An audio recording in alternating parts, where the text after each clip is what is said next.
Stand by, everyone. We're live in 5, 4, 3, 2, 1. Roll open. Tape full. Give me full sound on tape. Sound up full. All cameras, set your shots. We have 30 seconds to the studio. CG, check the titles for the talent, please. Stand by to cue announce and cue announce. This week on JMU Today, the new cancer center at Rockingham Memorial Hospital.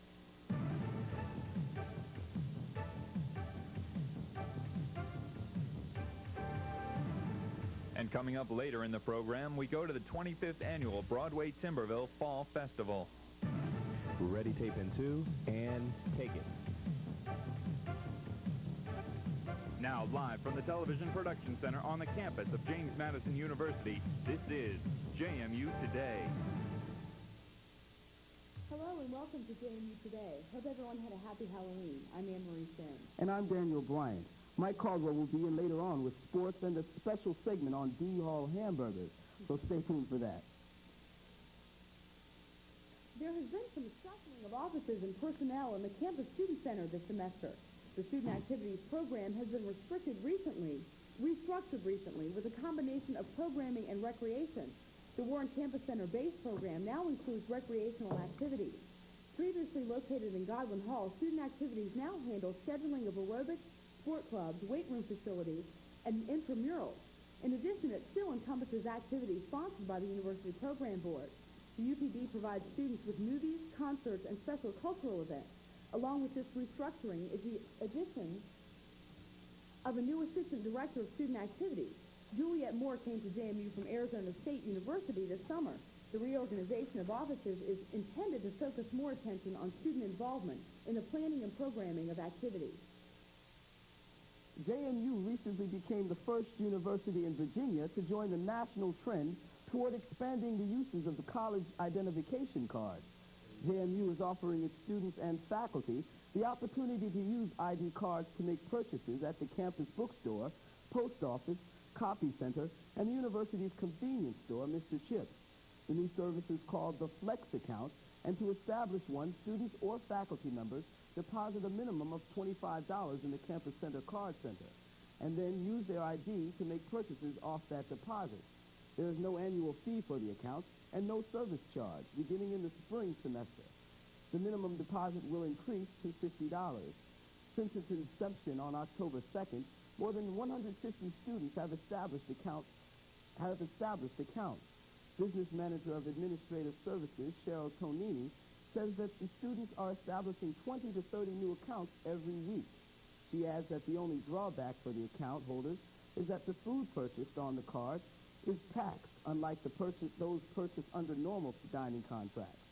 She says her office is working to correct that problem. Other uses of the ID card are currently under consideration. One proposal is the use of the card as a key to dormitories, computer labs, and other areas on campus. During the past year, Rockingham Memorial Hospital has treated over 400 cancer patients. Yet many other victims have been forced to travel elsewhere in order to receive radiation treatment. In the near future, Rockingham will be able to treat those patients as well. Film producer Yvonne Elliott has more. 1 in 4 families will be struck by cancer during a lifetime. This statistic alone demonstrates the need for cancer treatment centers. Rockingham Memorial Hospital recognized this need in Harrisonburg. RMH is currently building a cancer center on Gray Street, adjacent to the hospital. The center will provide many benefits to the Harrisonburg community. Harrisonburg resident and former cancer patient Connie Smith says the center will provide accessible treatment to patients in this area. Yes, I've just completed 33 treatments in Charlottesville. So I made 38 trips to Charlottesville with all the preliminary work they had to do. They will not have to make these lengthy trips.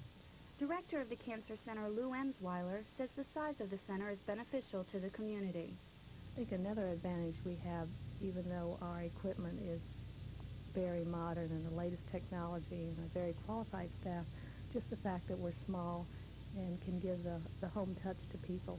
The Cancer Center doesn't want their patients to get lost in a shuffle. Therefore, the center is providing counseling for its patients. A social worker will be available to talk with them upon request. Talk with each patient if that's what they want and really be able to follow through the whole thing, the body as well as the mind as well as the body. The Cancer Center has been in the planning stages for approximately 2 years. Emsweiler says during this time, RMH has received millions of dollars to fund the center. The community has been wonderful. We're really pleased with the amount of money, $3.2 million, plus we're still getting checks that are donated to the Cancer Center. The Cancer Center will be able to treat up to 50 patients a day. If all goes well, the center will open between February and March of 1990. For JMU Today, I'm Yvonne Elliott. Well, Danny, this really should be quite a convenient thing for the people in the valley, this new facility for the cancer patients. Definitely. They're building it across from Rockingham, right? Yes, that's the big structure that's been going up that we've been seeing for the past year or so. This will definitely help out those patients in the surrounding area that have the cancer virus, the cancer disease. Stay tuned. We'll be back in a moment with a story on the music festival. Back in a moment.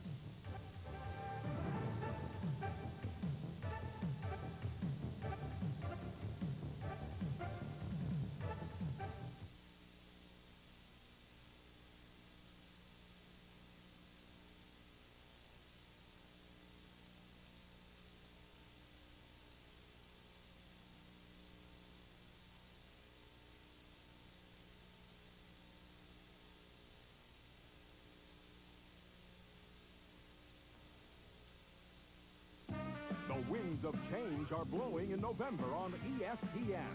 Live Sunday night NFL returns with 4 great matches. And college football Saturdays feature critical collisions between the nation's top teams. A whole new season of college basketball begins, while season-ending auto racing thrills abound. Plus, the tennis year's grand finale, the Nabisco Masters, and the season premiere of World Cup skiing. It's a season of change in November on ESPN.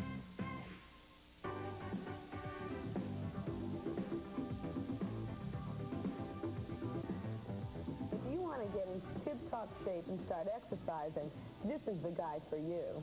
And if you're concerned with what you're eating and want to change your diet, Lisa can help you choose the right food. See Total Fitness. It's what Healthy State is all about. Join us every week.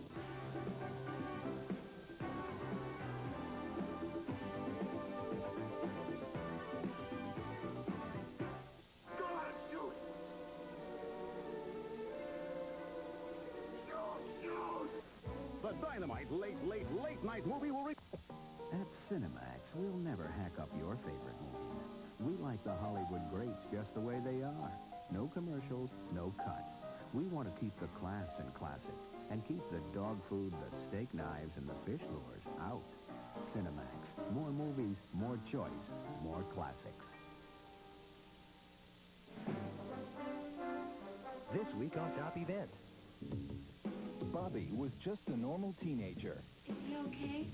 Ask him if he wants a Pop-Tart. Until he bumped into Lainey and the Ettingers.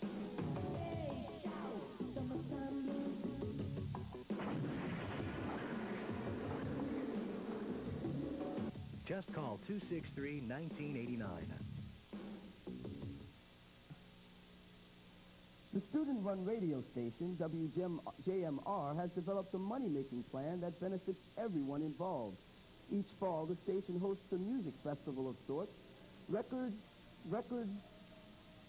stores from Virginia and D.C. get a chance to come on campus. Each store pays a flat fee for table space in the PC ballroom.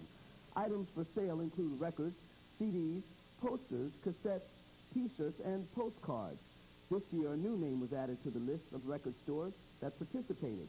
Track One, owned and operated by a JMU graduate, made its debut. The store was recently opened and is located on Main Street in Harrisonburg. Everyone benefited from this year's music sales.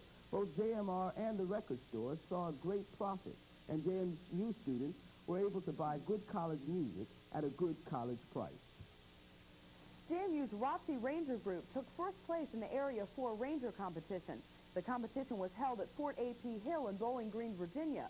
30 Ranger teams tried their skills in an Army physical fitness test, orienteering, M16 rifle marksmanship, 10-kilometer road march, weapons assembly, hand grenade assault course, and a one-rope bridge construction test. This is the only time James Madison has placed first in this competition. JMU finished second in 1986 and 1988. Next, the squad will be competing against 9 East Coast ROTC teams and 2 West Point teams for the East Coast Championship. The competition is scheduled for April. It's autumn in northwestern Virginia, and when the leaves begin to fall, many local communities organize town festivals where the people can get together and share in a good time. JMU's Rob Landry tells us more about this community. Shenandoah Valley, and now that the fields have been harvested, it's time to celebrate the year's bounty. In the Broadway-Timberville area north of Harrisonburg, the folks were doing just that at their 25th annual Fall Festival. There were a number of events to mark the occasion, and according to Janet Flory, a member of the Timberville Chamber of Commerce who organized this year's festival, the timing was just right. The crops are all in, the leaves are changing, and it's a pretty time of the year, and people worked all year to make their crafts and things, so it's a nice time to get out and do something like this. Out at the Mount Olivet Church of the Brethren, the congregation got together to stir the homemade apple butter that they had been boiling since 5 a.m. that morning. An entire day is needed to cook using 40-gallon copper kettles the old-fashioned way, which shows that you just can't rush quality. They're selling their special brand to fund construction of a new addition to the aging church building. They also boiled apple butter at the Lawn Party Grounds in Timberville, but that wasn't the main event on the program. People were waiting to see the tractor pull. Contestants came from all over with machines named Rat Race, Old Yeller, and Bag of Bolts to try their luck against the stubborn mule.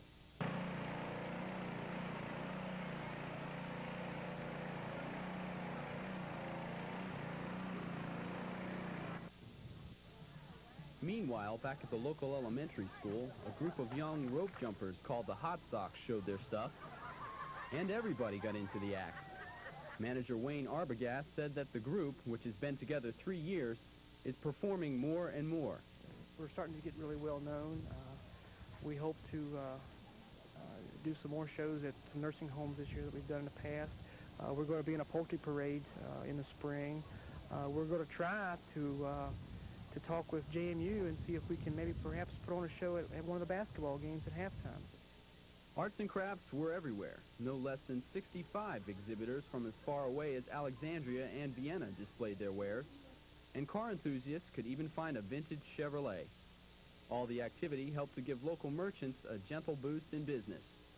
Timberville firemen have been having their own event. You know, they said they have a really good turnout down there, too, and that draws business into the town of Timberville, and I would say Broadway, too. And so, when it comes to fall festivals, the people of Broadway and Timberville really know how to blow their own horn. Rolling along for JMU Today, I'm Rob Landry. Well, Danny, it looks like the Valley is putting a new meaning to the word Fall Festival. Definitely. It looks exciting. Trophies and prizes and everything. I've never gone, but I think it looks interesting. I might take a road trip one day. Even though it's already passed, next year's festival we can look forward to. Hopefully the JMU students will get out there. Definitely. Well, we'll be back in a moment. Mike Caldwell will be here. Let's see if he can talk straight. We're having a rough time today. Back in a moment.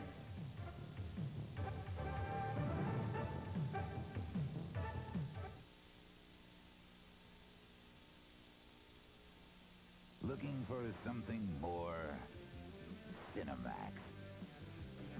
More laughs. More music. More movies.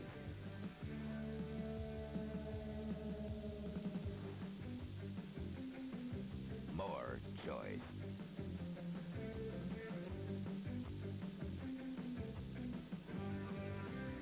Cinemax in November. More of what you're looking for. When she's staring at me through the window, I bet you think I'm exciting. You better watch it. You're going to excite me for real. What right do you have to be wearing a three-button suit and a striped tie? Your grandfather was a slave. Just stupid mouth holes. Don't you get smart with you, Buster. I know you like the palm of my hand. Leroy Jones' powerful story of racial hatred, as timely today as it was in the 60s. Dutchman.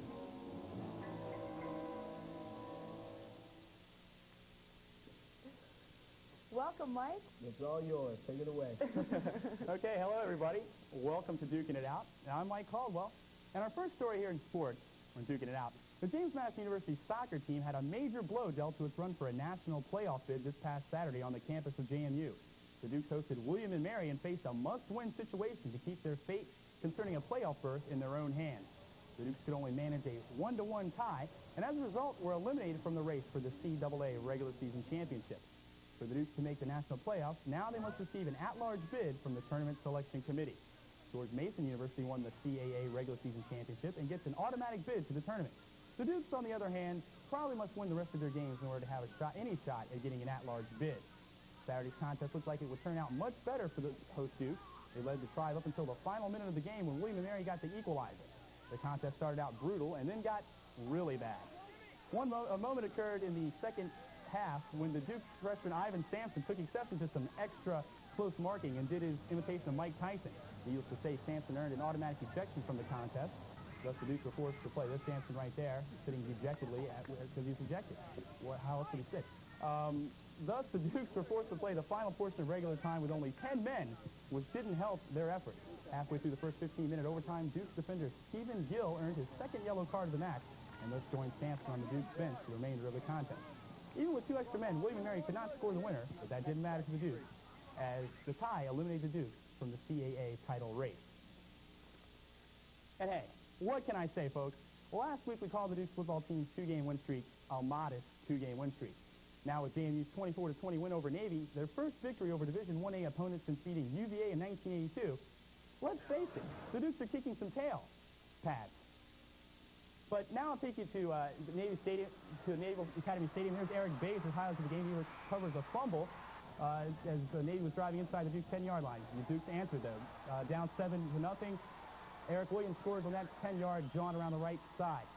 Down 14 to 10. There's Mike Campbell. He scampers 14 yards to put the Dukes up 17 to 10 and up for good. And the running game just kicked in here. Here's Willie Lanier. He rumbles for 15 of his career-high 114 yards on the day. There's Willie. Nice run, Willie.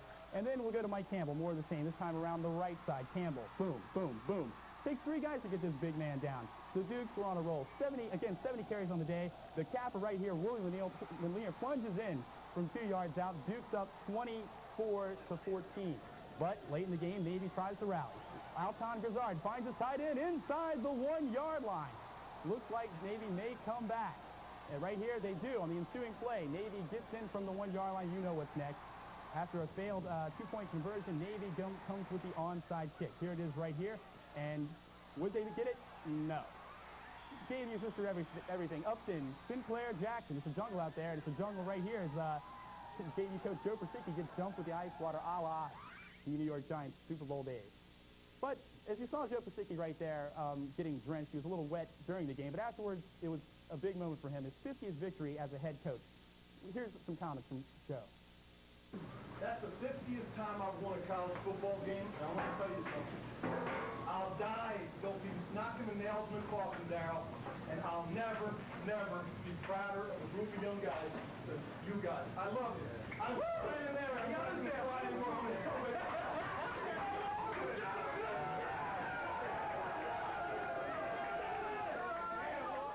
The undefeated Georgia Southern Eagles fly into JMU Stadium this homecoming weekend with an impressive 8-0 record and a number 2 Division I AA ranking. Look for the Dukes behind Eric Williams to run until the Eagles take the multi-tee away. Thank you, Beach Boys. Last week, Madison's 5th-rated rushing attack blasted the Middies with 70 carries for 334 yards. JMU and Georgia Southern teed up Saturday at 1:30 p.m. out of the stadium, and it should be quite a contest.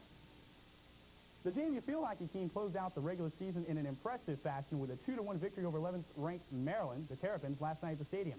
Senior Kerry Nadwini scored the game-winning goal in overtime to lift the Dukes to their 6th victory of the season. JMU finished the regular season with 6 wins, 10 losses, and 3 ties overall. The Lady Dukes are seeded 4th in this weekend's South Atlantic Conference Championships in Baltimore, Maryland. They battle host Loyola in a first-round matchup on Friday. Go Dukes. Now, fans that find it tough to attend JMU home basketball games and seeing the big left-hander in action this year will get at least 2 chances to catch the Dukes on national cable television during the season. ESPN, your total sports network, is scheduled to televise a pair of games involving James Madison. The first telecast will be the opening game of the season, a 7 p.m. start on November 24th, when the Dukes battle national power, the dreaded North Carolina Tar Heels, out in Hawaii. The second scheduled telecast is a bit more bizarre. On February 2nd, the Dukes and Richmond are scheduled for a midnight tip-off at JMU's Convocation Center. Both games will be carried live in their entirety. And finally, just when you thought it was safe to go back in the water at Savage Natatorium, fall swim season returns. The JMU men's swimming and diving team began its dual meet competition with a 146-96 victory over ODU, that's Old Dominion. The Stroke and Dukes captured first place in 8 of 13 events. Next up for JMU is East Carolina this Friday in Greenville, North Carolina. Well, that does it for sports. Dan and Marie, it's a busy, busy sports schedule. All the Dukes seem to be winning, don't they? I mean, I tell you, all our teams are doing so well. I cannot I'm wait really proud. for this homecoming game we I have can't this either. weekend. I just can't wait for it. It's gonna Everybody will be out there. It's going to be huge. The Dukes really look pumped for it. They've got their running game in gear. It's a big chance for JMU. With a big win over Navy, it's a big chance to keep things going. What do you think could happen if we win? Well, if we win, there'll be a big celebration, parties everywhere. Homecoming fans will have a lot to cheer about. We'll be back in a moment. Stay tuned.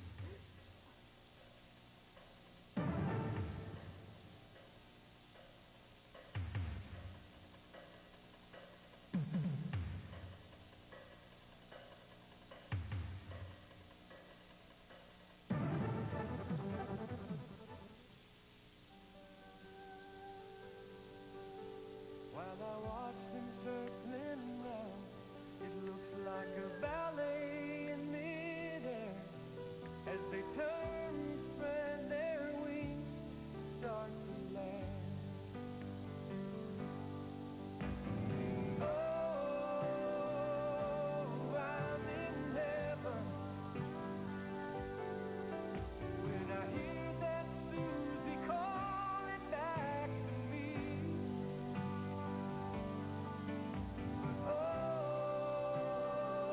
I'm not forgetting.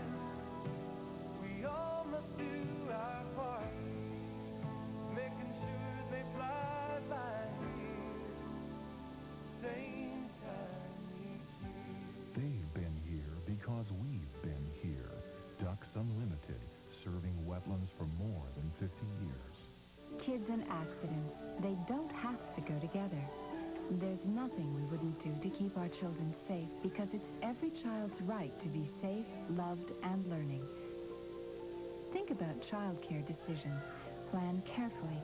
Look for licensed caregivers, designated health and safety coordinators, accident prevention training, and an environment of care and concern. Safe care, safe play. Your child deserves it all. So I don't have anything left. Virginia's race for lieutenant governor is coming to a close. Republican candidate Eddie Dalton has been traveling around Virginia in an effort to win votes. In her appearance at JMU, Dalton expressed her concerns and aspirations on the issues of education, drugs, and abortion. Dalton said she does not support Marshall Coleman's idea of a cap on out-of-state students entering Virginia public schools.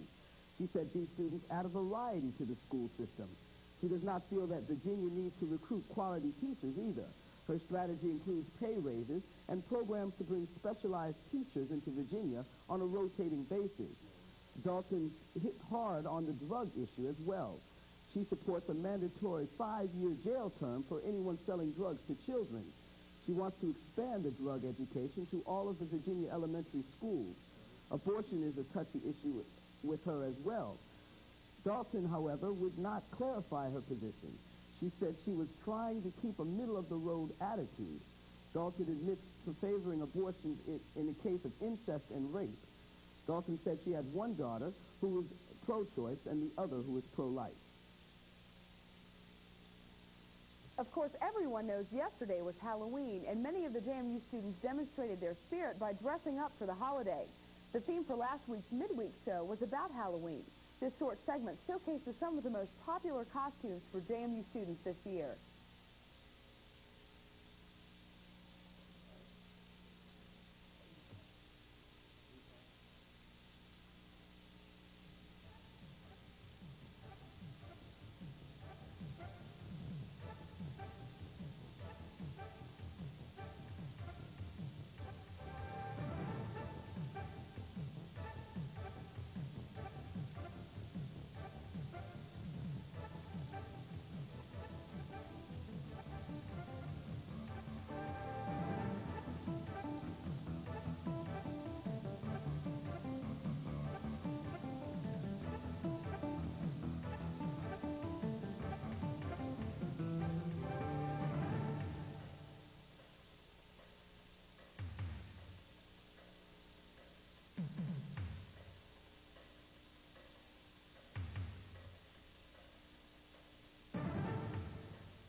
Have you ever wondered what it must be like to be a D-Hall hamburger?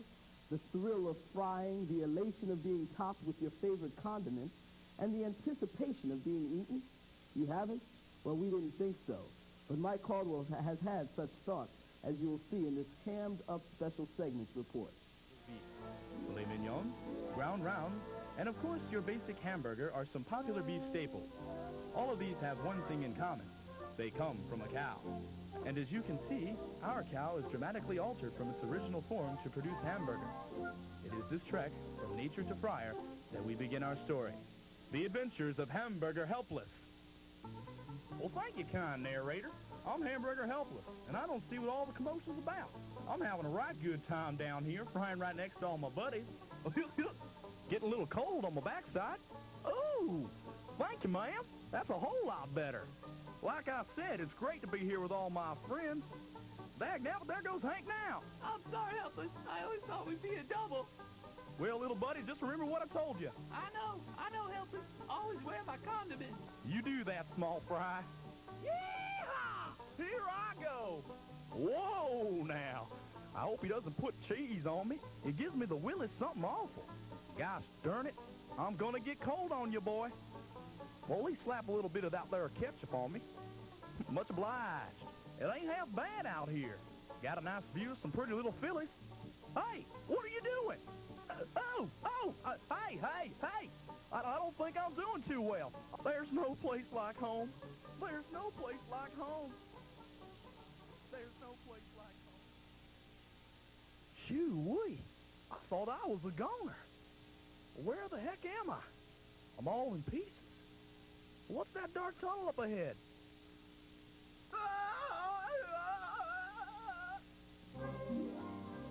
And such is the story of Hamburger Helpless. Tune into Food Theater next week for Tomatoes in Trouble. I'm Mike Caldwell for JMU Today. Well, looks like Mike had quite a good time working on his... You amaze me every week. Every week he comes out with something new. Why hamburger?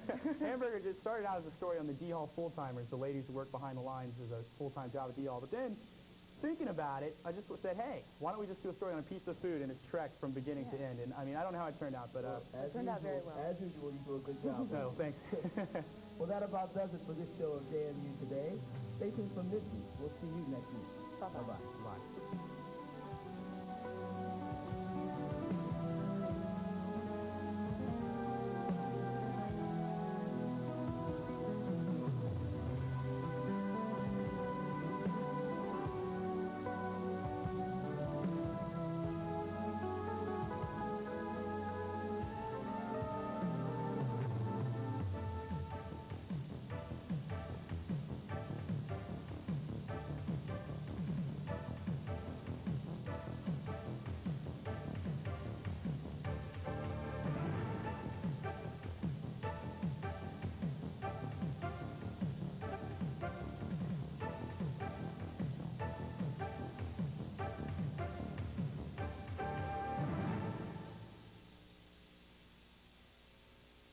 ESPN is your ticket to Sunday Night NFL when the Cowboys and Redskins go head-to-head.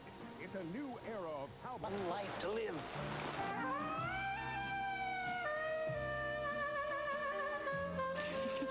We're going to be bad. We're going to be so bad.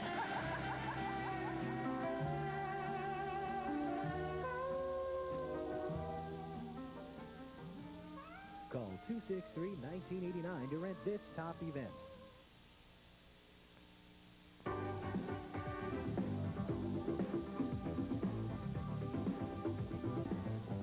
If you want to get in tip-top shape and start exercising, this is the guy for you. And if you're concerned with what you're eating and want to change your diet, Lisa can help you choose the right food. Think Total Fitness. It's what Healthy State is all about. Join us every week.